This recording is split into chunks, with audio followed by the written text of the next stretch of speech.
Okay, students, now we will talk about optimal input combination. What is meaning of optimal input combination? Suppose we have some target of production. Suppose we have to produce 100 units of any commodity, and we can produce these 100 units with the help of inputs. Suppose we are using labor and capital. Suppose we are using these two inputs for the production. So here we also assume that we can produce this unit 100 units with the help of various combinations of labor and capital. Means we can use more labor and less capital, or we can use more capital and less labor. So there may be various combinations of labor and capital we can use to produce these 100 units. So we have to choose a best one. And what is best one? We call it optimal input combination. And optimal input combination means which combination is giving us least cost. So we are talking about least cost combination of inputs to produce 100 units. So here, while choosing the combination, I mean which combination of inputs we should use, important things are not only the productivity of labor and capital. Obviously that is important. If labor is more productive, we will use more labor. If capital is more productive, we will use more capital. And another important thing is price of labor and price of capital. Obviously, if labor is available at a lesser price, we will use more labor, and vice versa. So productivity and price both are important thing here. So to find out that optimal input combination, here we use very important tools which are very much useful in economics also. And the name of these tools are IsoQuant,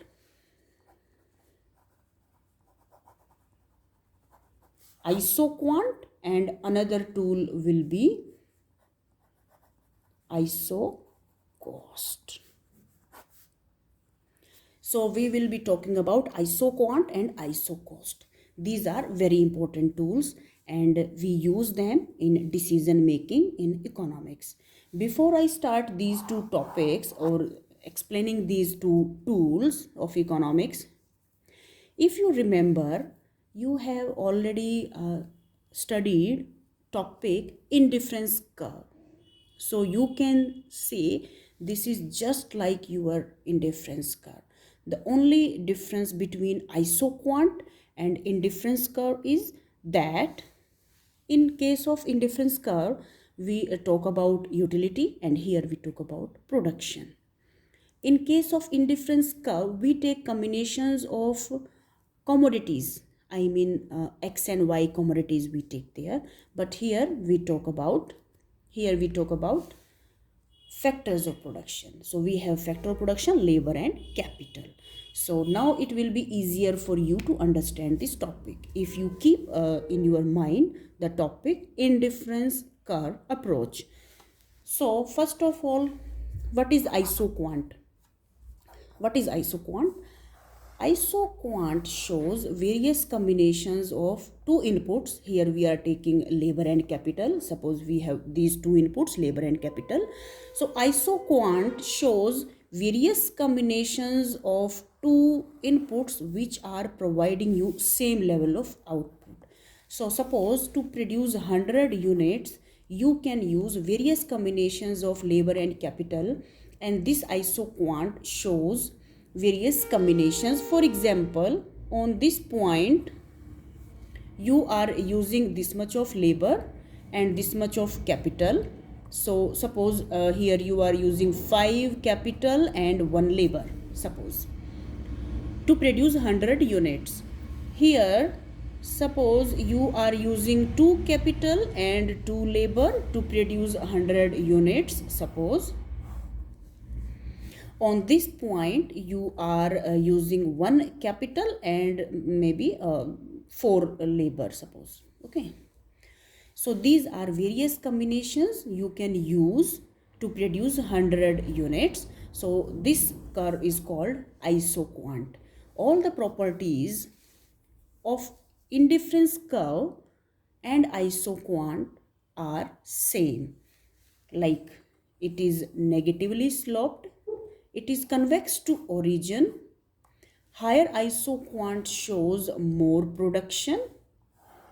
So it may be showing you a 200 units production or maybe a 250 units production. So you will see all the properties of isoquant as are just like your indifference curve. Okay, so these are main properties of isoquant.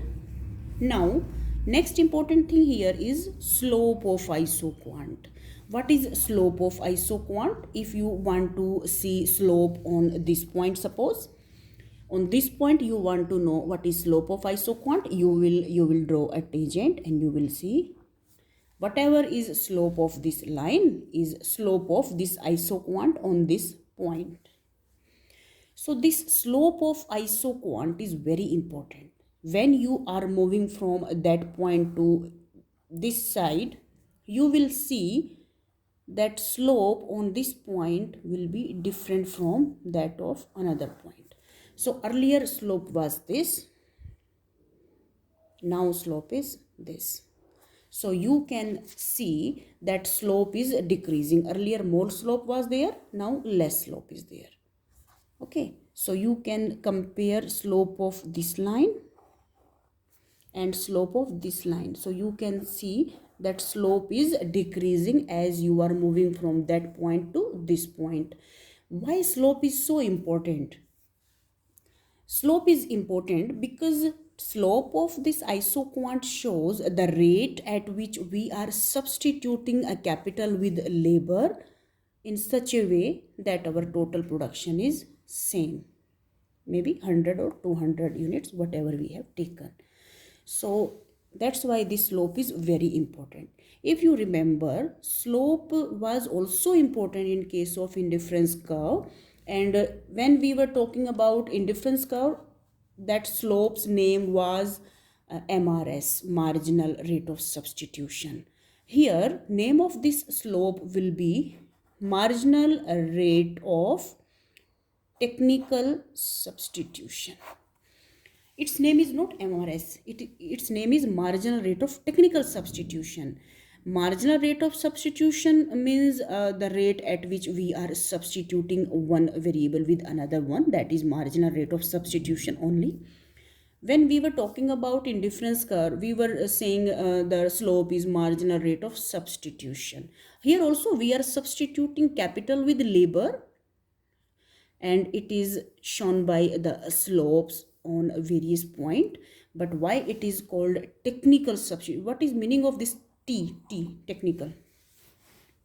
When you are moving from one point to another point, you are not only substituting one factor of production, I mean capital, with another one, I mean labor. Actually you are substituting one technique of production with another technique of production. Because what is technique of production? What combination of inputs you are using is called a technique of production. So that's why its name is marginal rate of technical substitution. Just like your indifference curve, here also your slope is decreasing. And marginal rate of substitution definitely depends upon the ratio of productivity of capital and labor also.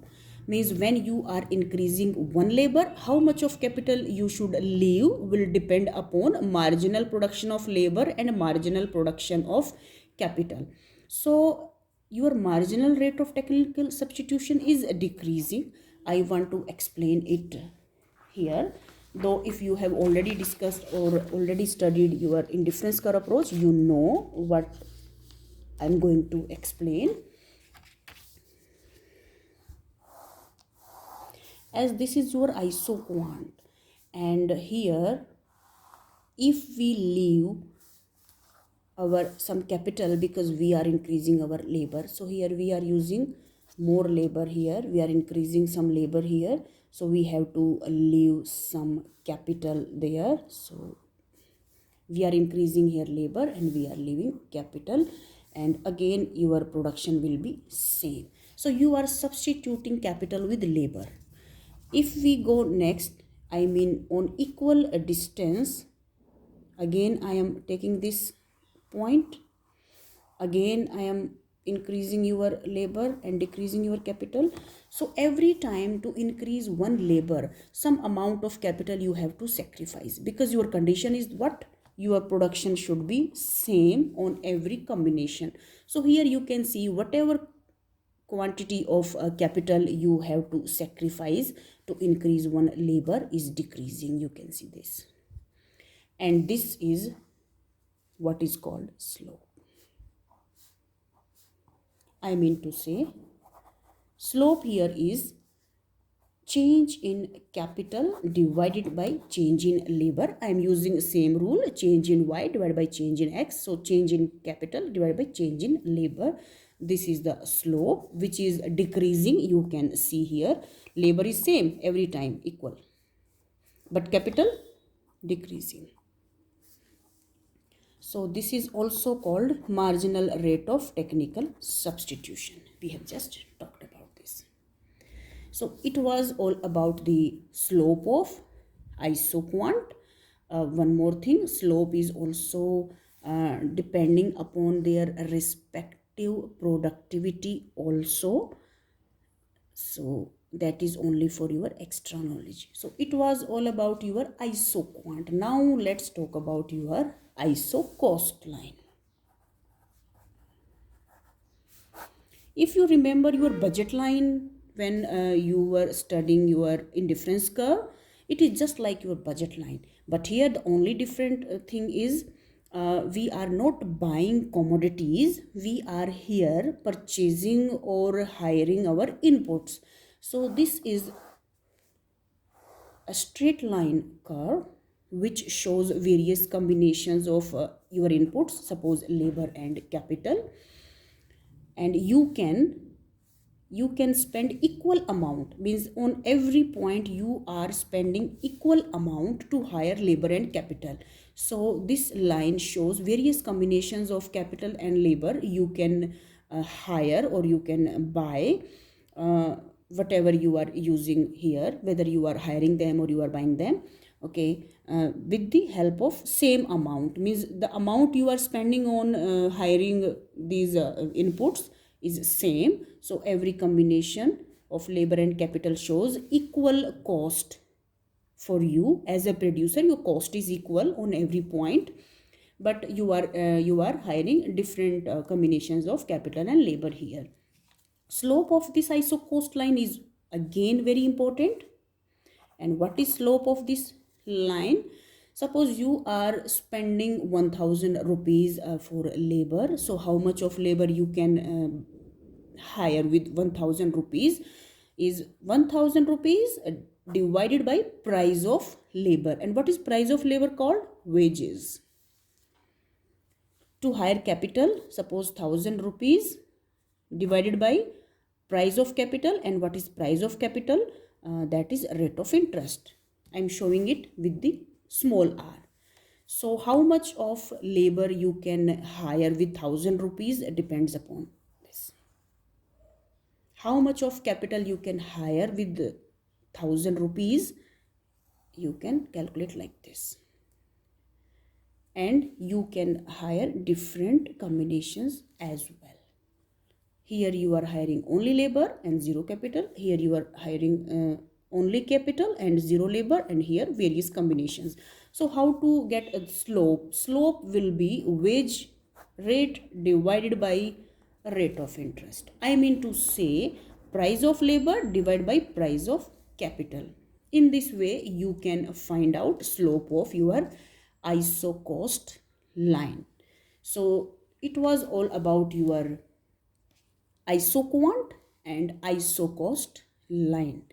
So this is only about these two important tools which we will be using in case of optimal input combination. In second part we will find out how to get the optimal input combination.